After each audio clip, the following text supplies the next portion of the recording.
Mwiriwe abandi muraho mwaramutse bitewe n'ahantu uri ku mugabane w'isi ndagusuhuje merci ugarutse bamwe baranyishuze ngo naratinze byaba byiza niba ibyo twabatekeye byarabaguye neza niyo mpamvu iyo umuntu avuze ngo twaratinze nuko aba afite inyota yo gushaka gukomeza kurya nkuko tugaburira imibiri yacu.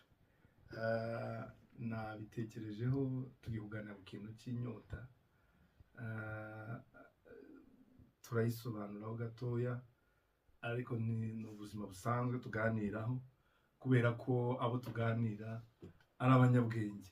Nongere mbashimire, ntabwo ndi muri business cyane ngo ngukangurire kujya ngo gukora subscribe kuri channel yanjye, ariko kandi nabyo ni byiza, ni hano mwisi, turi hano mwisi, ariko cyane ikigambiriwe nivuga butumwa. Nshimira abantu benshi bagenda banyandikira bambwira ko amagambo yabakozeho cyane, ijambo twaganira rijyanye no kuririmba, ninde uririmba, ni ihe ndirimbo azaririmba.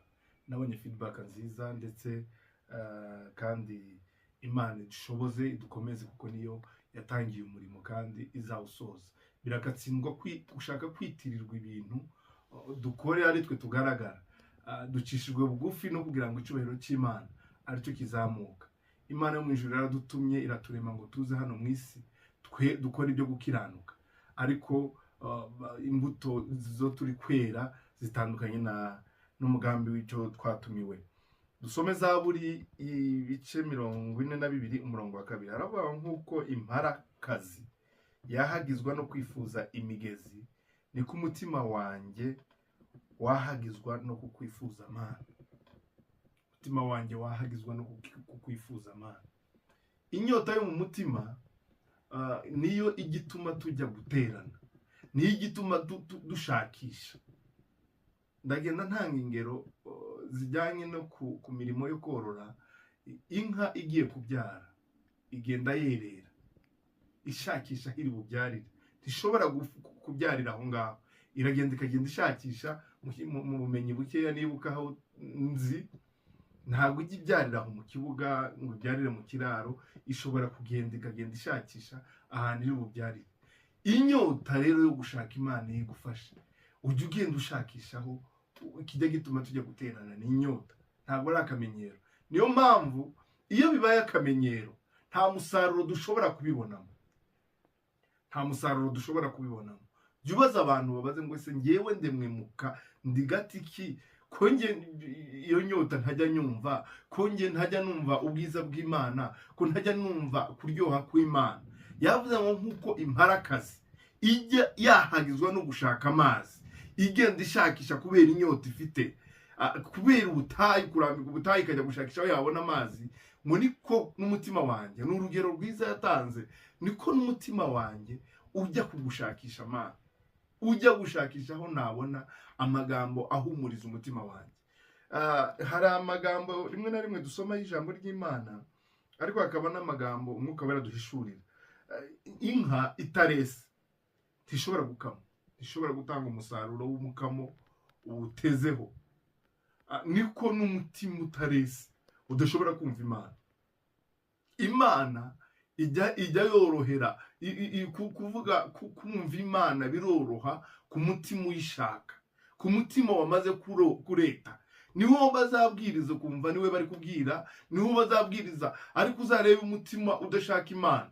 Bajya bavuga mu rusengero akumva niwe, ariko ntabyumvire gukira, akabyumvira guhangana. Akavuga ati ese ninde wabwiye uriya muntu ibyanjye? Ariko biragatsindwa kumva ijambo ry'Imana rikomanga ku mutima wawe, nturigire ryawe. Hari icyo umukambwiye ngo abantu basigaye bagira ijambo ry'Imana bakarigira transfer. Ukumva mu rusengero baravuze, ukavuga ngo reka bababwire, babwire bumve. Bavuga abarozi bakabavuga ngo babwire. Ntabwo ijambo ry'Imana rihana umurozi gusa. Icyaha kiba mu rusengero si uburozi. Ushobora kuba utari umurozi, undi ari umujura, undi ari umusambanyi, undi ari umunyarugambo, undi ari umunyarugomo. Iyo rero abantu bavuga ngo babwire, ese we bazakubwira ryari? Uwirengagiza rero gukira biragoye ko yagira inyota yo gushaka Imana. Kandi nta muntu ubona Imana ngo agere hatagira inyota. Umuntu agomba gukura, tuva mu rwego rw'inyota ya mbere tukagira mu rwego rw'inyota ya kabiri, ubuzima bwacu bugahorana inyota yo gushaka kumenya Imana. Buri munsi tukunguka kumenya Imana kubera ko dufite inyota ishaka Imana. Wumva ahantu bakubise ingoma utitaye ko hariho, ukagenda kubwo kumenya, ubwo gushaka, kubwo kwasama, kubwo kwahagizwa no kugira inyota yo gushaka kumenya mu maso y'Imana. Nta muntu wagiye gushaka Imana ngo agaruke uko yagiye, ngo agaruke uko yagiye, ngo azatumvise ijambo ry'Imana, ngo azatumvise imburo z'Imana, ngo azatumvise ijwi ry'Imana. Buri gihe igituma inyota iza kiba gifite umugambi, kiba gifite impamvu y'icyo ugomba kumva. Iyo rero ugize iyo nyota, ugenda ugabana, ubuzima bwawe bushobora kutagaragarira buri muntu wese ko hari impinduka, ariko twiyumvamo. Inyota ntabwo igaragara.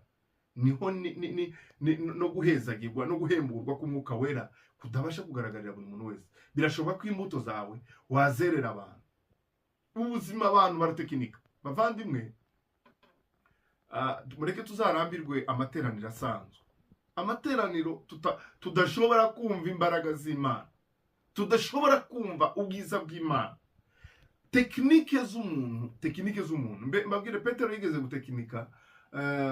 Hari umunsi Yesu yabwiye Petero ngo birashoboka ko nawe, Yesu yagendeye hejuru y'amazi, aramubwira ngo birashoboka ko nawe wagendera hejuru y'amazi. Petero aravuga ngo tegeka bibe.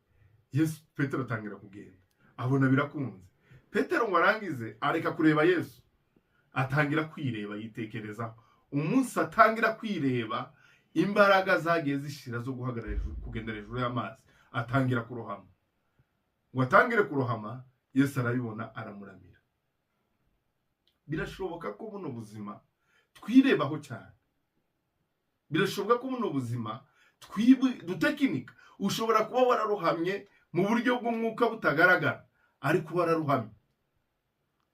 Bene data, kurohama simvuze ngo tujye ku mazi. Hari ingero nyinshi Yesu yagiye abwiriza mu migani, akabwiriza abantu abita ibiti, akabwiriza abantu avuga imigani y'ibiki na biki, y'ibihingwa, y'imbuto. Ariko umugani w'ubu butayu bw'urugendo turimo ugereranywa, mvuga ngo kurohama nuko ushobora kuba uri mu buzima budashobora kumva, ubugingo bwazimye nka telefone imaze umwaka idacomekwa, biba ngombwa kwishitura. Ushobora kuba ufite ubuzima bwazimye budashobora kumva Imana. Ni hahandi umuntu akora icyaha akumva nta mutima nama ushobora kumubwira ngo akoze icyaha, agakora icyaha adashobora gutekereza ngo gusambana n'icyaha. Ubu ngubu biragoye kumva. Isi ya none, isi yaramanutse iza mu rusengero, urusengero ruraza ruyakira, turatura, turicaye, turi mu kidendezi kimwe kidatemba cy'ubuzima budahinduka, aho ushobora gusanga itandukaniro ryo mu rusengero n'iryo hanze ritahari, kubera ko Bibiliya iravuga ngo hari ababaseseyemo rwihishwa, baraje kugira ngo turangare, tunyerere nka ya mabuye aba mu nyanja. Abayeho dufite abakristo usanga ubuzima bwabo ni fotokopi. Ushobora gusanga umukristo wo mu rusengero n'umukristo wo hanze baratandukanye, ntabwo mumenya. Ni ukuvuga ngo mu rusengero arahimbaza nk'abandi, yagera hanze ukibaza niba ari wa wundi nabonye. Inyota yarashize, abantu baza guterana kubera ko turi abanyedini. Nta kintu na kimwe kidupushinga kuza gushaka Imana. Kwirebaho muri ubu buzima, twahamagawe n'Imana, turatumwa. Imana yaraturemye, turatumwa kandi duhabwa igihe cyo gukora.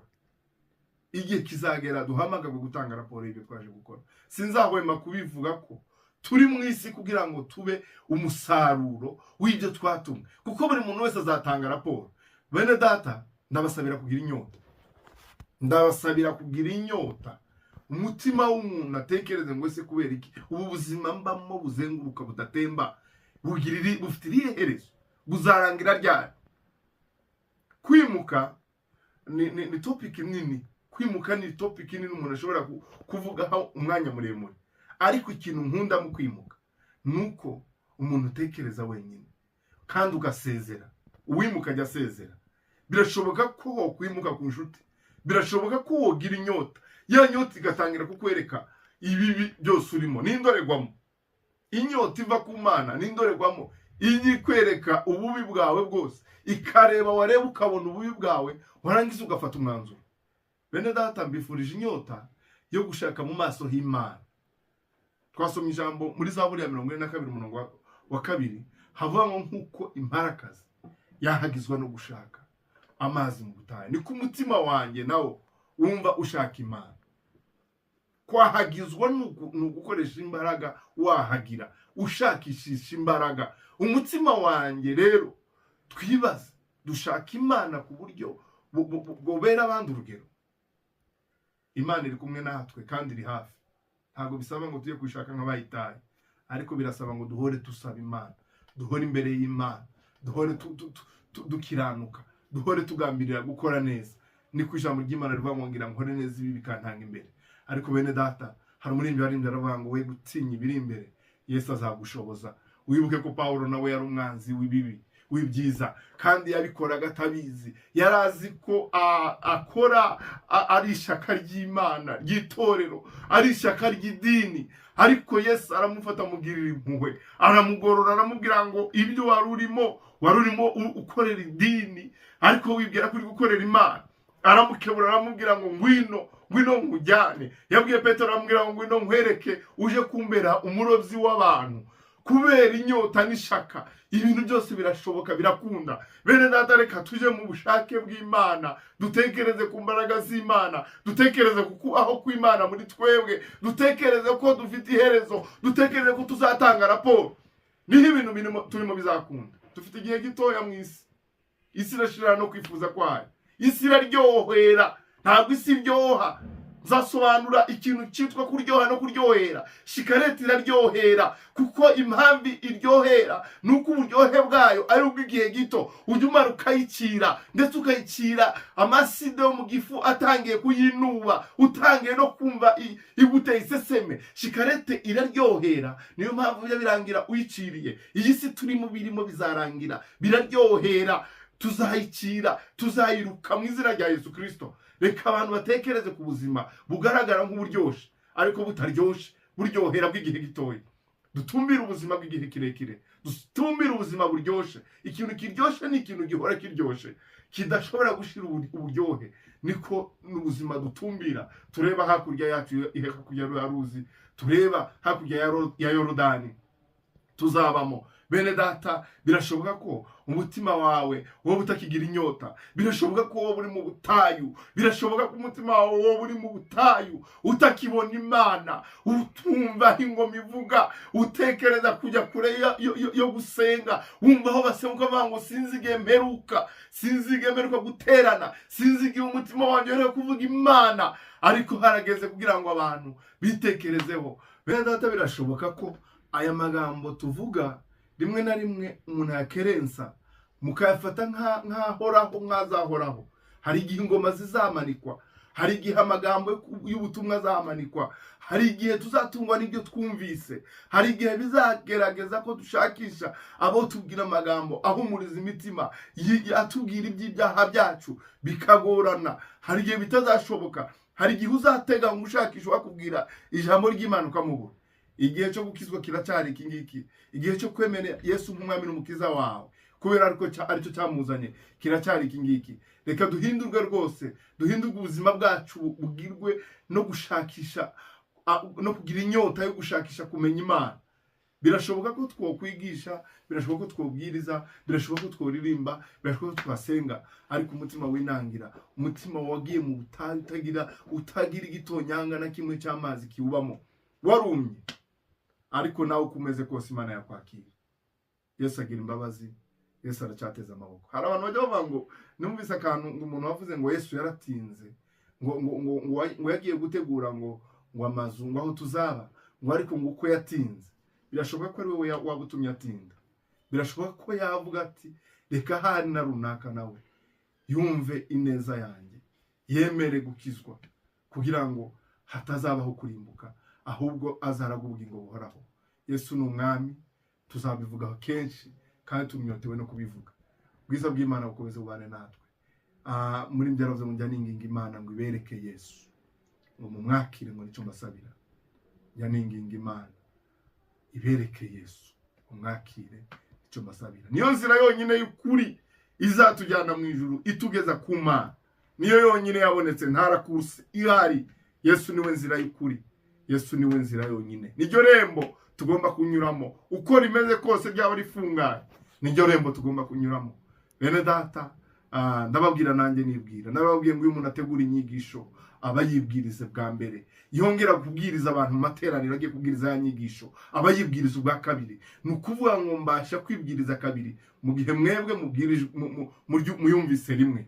Rero ndi umunyamahirwe yuko numva kabiri, ariko nabo umunyamahirwe kurushaho numvise ibyo nibwirije inshuro zibiri. Umwuka wera agenda tuganirize, umwuka wera dusange aho turi, umwuka wera kuri mu byacu, adutere inyota yo gushaka mu maso h'Imana.